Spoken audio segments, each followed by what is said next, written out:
Dobrodošli na Domaći recepti net. U današnjem videu pripremamo gala tortu.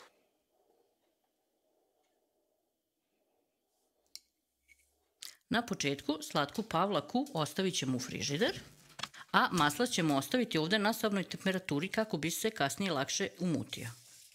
U jednu posudu stavljamo šećer i istresamo puding. Dolivamo otprilike 200-300 ml hladnog mlijeka i mutimo to sve zajedno.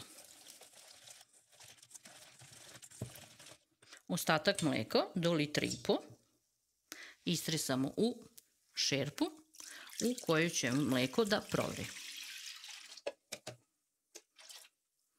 I sad čekamo da nam mlijeko provri. Pošto nam je mlijeko provrilo, zakuvavamo puding.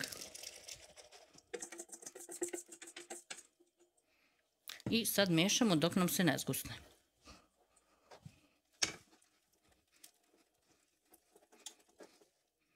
Ugasimo vatru i dodamo čokoladu.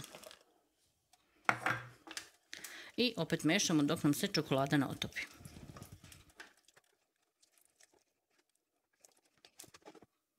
Čokolada se otopila i sklanjamo sa vatre. Sad ćemo ovu žicu izvaditi. I sad ovo je jedna jako velika količina fila koju treba otprilike nekih 5 sati da se ohladi. Zato smo uzeli jedan veliki pleh od redne. Znači uzmete onaj koji je najveći, pohvatite ga vodom i stavite ga u frižider. Držite ga u frižideru da skuvate fil. I onda uzmete rukavicu, pošto je ovo vrelo. Ceo fil istresete u pleh. Ovako će vam se ohladiti za sat vremena. Ako toplo, znači ne ovako vrelo, nego toplo, stavite u frižider, onda će biti još brže. Sad to razvučete. Pa da nam se ne bi uvatila korica, stavite kesu ili foliju i ostavite da se hladi. U jednu posudu sipamo slatku pavlaku i mutimo je. Kada budete mutili slatku pavlaku, nemojte da bude pregusto, nego kao za šlag. U drugu posudu stavili smo omekšali maslac i dodajemo šećer u prahu. Pa i njih mutimo zajedno. U jednu veću posudu stavili smo maslac, a zatim ćemo dodati ovaj puding. Znači, ako žurite, samo ga ovako u neki veliki pleh istresite. I sada ćemo zajedno maslac i ohlađeni puding umutiti. Ovoj masi sad dodajemo umućenu slatku pavlaku. Umjesto slatke pavlake može da ide još 125 grama margarina ili maslaca, ali ja smatram da je to previše, pa da nam se on ne bi osjetio, ja sam našla jedno drugo rješenje, a to je slatka pavlaka.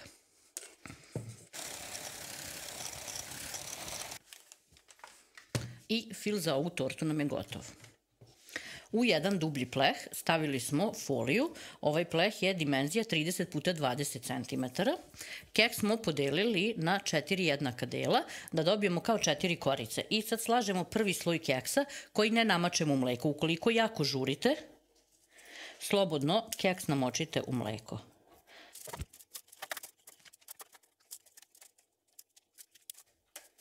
I ovo posle iskoristite. Na keks stavljamo 1/3 fila. Ovo sve možete da radite i na tacni, ali onda će vam malo keks bežati sa strane. Zato ja pribegavam ovakvom načinu.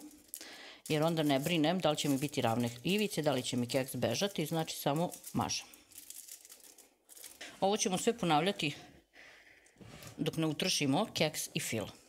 Fila uvek stavite onako bogato. Rasporedili smo fil i keks i sada ćemo tortu nositi da se ohladi. Samo da napomenem, moguće je da ćete potrošiti možda manje od pakovanja keksa ili ako uzmete veći pleh, potrošit ćete više od jednog pakovanja keksa. Pošto nam je torta odstajala i keks je otpustio, prebacit ćemo je na tacnu. Skinut ćemo foliju pa ćemo ivice popraviti ukoliko je to potrebno. Ostalo je još da tortu dekorišemo po želji. Tortu smo dekorisali sa slatkom pavlakom u koju smo dodali malo ljubičaste boje i sada ćemo je poslužiti. Prijatno! Ovdje nam se nalaze sastojci koji su nam potrebni za ovu tortu. I to 1,5 litra mleka, 5 pudinga ili 200 grama sa ukusom slatke pavlake, 6 kašika kristal šećera, 100 grama bele čokolade, 250 grama margarina ili maslaca, 250 grama šećera u prahu, 200 ml slatke pavlake i 300 grama turskog keksa. Turski keks je petit keks sa kakao punjenjem koji možete pronaći u svim većim marketima ili u prodavnicama zdrave hrane. Spisak svih ovih sastojaka možete pronaći ispod videa.